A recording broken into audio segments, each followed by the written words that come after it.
승승장구하고 있는 한국 방산.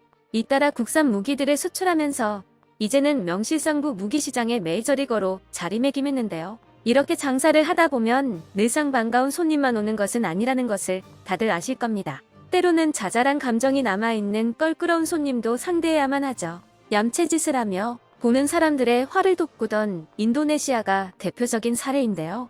이번에 찾아온 껄끄러운 손님은 또 다른 나라입니다. 한국을 경쟁 상대로 취급하면서 만만히 여기다가도 막상 적국의 총부리가 돌아오니 발등에 불이 떨어져서 한국을 찾아와 K9 같은 고성능 무기를 좀 팔아달라고 사정하고 있다고 하는데요. 어느 나라의 이야기인지 함께 알아보도록 하겠습니다. 최근 중국의 한 매체에는 한국 무기를 언급하는 기사가 하나 올라왔습니다. 그 제목은 놀랍게도 베트남은 한국 K9 구매를 원한다였는데요. 최근 베트남 국방장관이 방한해 장관급 회담을 가졌는데 여기서 베트남이 한국의 타진한 제안에 대해서 중국이 많은 관심을 보이고 있었던 것입니다. 한국 무기의 품질이 소문나서 베트남 같은 달갑지 않은 손님이 찾아오는 것은 그럴 수 있다고 하더라도 중국이 이 과정을 훔쳐보고 있는 이유가 잘 와닿지 않는데요. 그 이유를 알아보려면 현재 베트남과 중국을 둘러싼 주변국들의 관계를 먼저 살펴봐야 합니다. 베트남은 같은 공산권 출신인데도 불구하고 중국과 완전히 척을 지고 이를 바득바득 갈고 있습니다. 중국이 남중국해에서 군사력을 과시하면서 국제 정세를 뒤흔들기 시작한 것은 비교적 최근의 일입니다. 그러나 베트남은 중국과 무려 48년에 걸친 영유권 분쟁을 바로 그 남중국해에서 이어오고 있습니다. 남중국해의 산지에 있는 여러 섬과 암초를 중국은 베트남 전 종전 직후부터 하나하나씩 열심히 점거하고 있습니다. 이 중에는 베트남의 영유권이 있는 곳도 적지 않았는데요.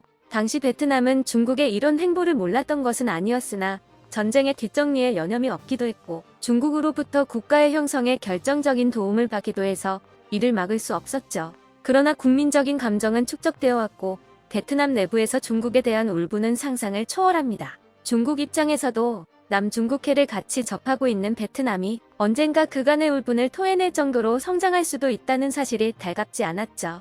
실제로 베트남은 상당히 빠른 속도로 경제 발전을 이룩하고 있고 인구도 거의 1억에 달하는 등 가만히 방치했다가는 상대하기 귀찮은 적이 될 가능성이 충분합니다. 이에 중국은 적의 적을 이용하는 술수를 쓰기로 합니다. 베트남과 사이가 나쁜 다른 나라를 이용해서 베트남이 그 상대를 하느라 정신 팔린 사이 자기들은 남중국해를 장악하는 작업에 다시 몰두하겠다는 것이죠.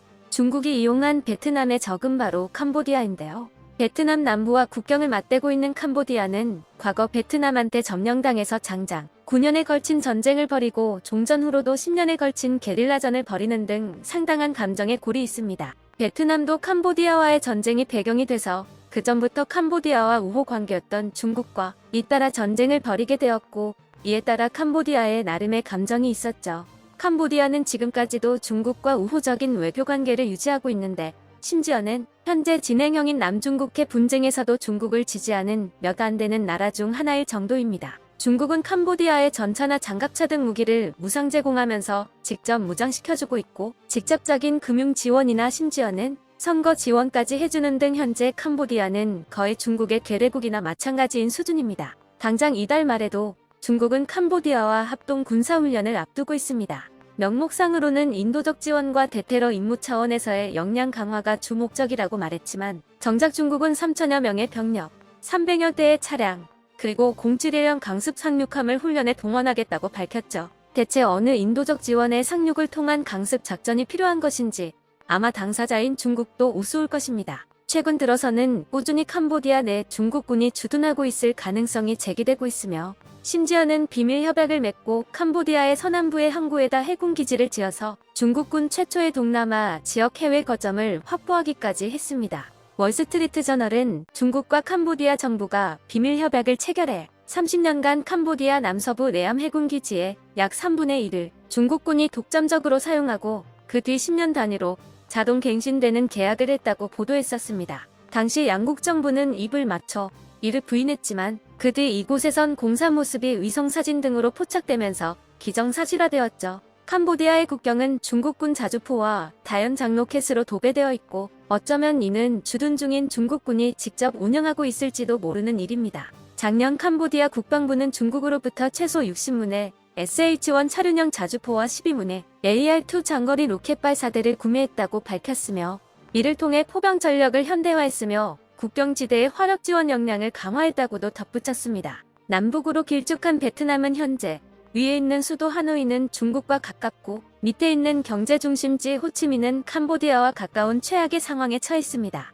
동쪽 해안선 전체가 중국 해군에게 노출되어 있는 점은 말할 것도 없죠. 이 상황에서 베트남은 그야말로 발등에 불이 떨어진 초비상 사태입니다. 베트남의 무기 체계는 이들을 막을 역량이 부족할 뿐더러 새로 구매를 하려고 해도 대부분이 구소련제 무기라서 판매처인 러시아가 경제 제재를 얻어맞느라 남신경 쓸 겨를이 없습니다. 외통수죠.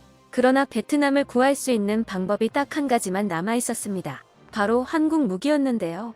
군축을 겪은 적 없는 휴전국의 엄청난 생산력을 바탕으로 빠른 납기를 보장하는 데다가 과거 불곰 사업으로 러시아로부터 받은 기초 기술 위에 쌓은 무기 체계라서 무기 체계의 대대적인 변화와 재적응이 불가피한 베트남으로서는 상당한 완충작용을 기대할 수 있었습니다. 이에 베트남은 불이 나게 한국을 찾아와 대표적인 한국 무기들을 둘러보고 있습니다. 작년 9월에는 주한대사가 카이 공장을 견학하며 LH 헬기를 보고 가서 최근 시작한 헬기 도입 사업을 통해 LH를 구매하기 위해 눈독들이고 있습니다. 그리고 얼마 전에는 국방장관이 직접 방한해 육군과 해군 무기도 둘러봤습니다. 베트남은 2017년과 2018년에 한국으로부터 포항급 초계함을 한 척씩 공여받았던 전적이 있는데요. 베트남은 경우가 없게도 이 포항급에다 개조를 가해서 러시아산 미사일을 달아버렸습니다. 보통은 공여라는 형태로 무기를 받았으면 자국 배치 전 오버홀과 탑재 무장은 본인들의 비용으로 부담하는 것이 관례입니다. 그런데 베트남은 한국 미사일을 안 사려고 러시아산 미사일을 포항급에 억지로 통합시켜버린 것입니다. 이를 계기로 한국과 베트남의 군사적 교류에는 껄끄러운 점이 생겼죠. 그런데 이번에 방한한 베트남 국방장관은 포항급의 추가적인 공여를 요청했다고 합니다. 자기들도 아마 뻔뻔한 요구인 줄은 알 테지만 그럼에도 불구하고 한국에 먼저 숙이고 와야 할 만큼 이들의 상황은 급박한 것입니다. 포항급뿐만이 아닙니다.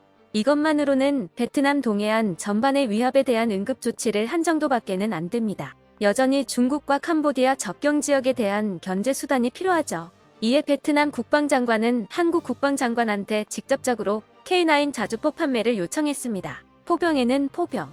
중국이 K9에 벌벌 떤다는 것은 이미 유명하고 베트남은 K9을 도입할 수만 있다면 적어도 국경지대에 대한 우려는 한시름 놓을 수 있다고 판단했을 것입니다. 그래서 다른 무기들처럼 단순히 관심을 보인다던가 하는 정도가 아니라 아예 국방장관이 직접 K9 자주포를 운용하는 제7기 동군단을 보러 갔습니다. 부대를 찾은 베트남 국방장관은 K9 자주포, K10 탄약 보급 장갑차, 심지어는 이들 차량에 탑재되는 부무장인 K6 중기관총의 시연까지 꼼꼼하게 챙겨보고 갔다고 하는데요. 별다른 이변이 생기지 않는다면 올 10월 열리는 서울국제항공우주 및 방위사업 전시회 아덱스에 초청받은 베트남은 K9의 계약서에 도장을 찍을 것으로 보입니다. 베트남과의 외교에서 유리한 위치를 선점한 한국은 이를 통해서 추가적인 수출 실적을 올릴 수 있을 뿐만 아니라 베트남과의 묵은 감정을 해소할 수도 있게 되었는데요.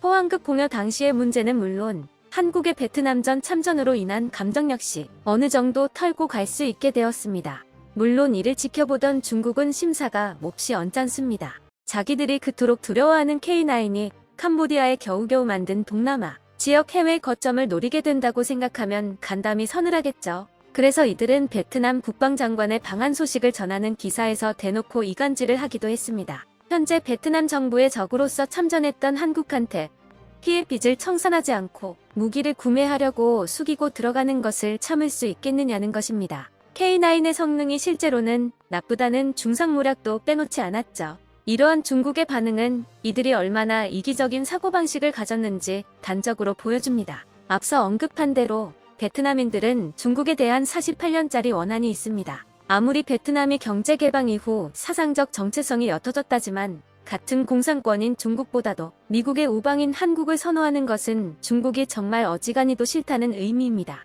하지만 중국은 베트남인들이 그런 생각을 할 수도 있다는 상상조차 안 해봤거나 전혀 신경을 쓰지 않으니까 저런 말을 할 수 있겠죠. 현재 베트남한테 있어 한국은 아무리 나쁘게 보더라도 경쟁자지만 중국은 빼도 박도 못할 적국입니다. 대체 누굴 상대로 이간질을 하는 건가 싶은데요. 중국이 보여준 반응으로 한국과 베트남이 알 수 있는 것은 명확합니다. 이 방향으로 가는 것이 맞다는 것입니다. 다른 무엇도 아닌 중국이 이렇게까지 싫어하고 발작한다는 것이 그 증명입니다. 끝까지 시청해주셔서 감사합니다. 도움이 되셨다면 좋아요를, 다른 이야기도 궁금하시면 구독을 눌러주세요.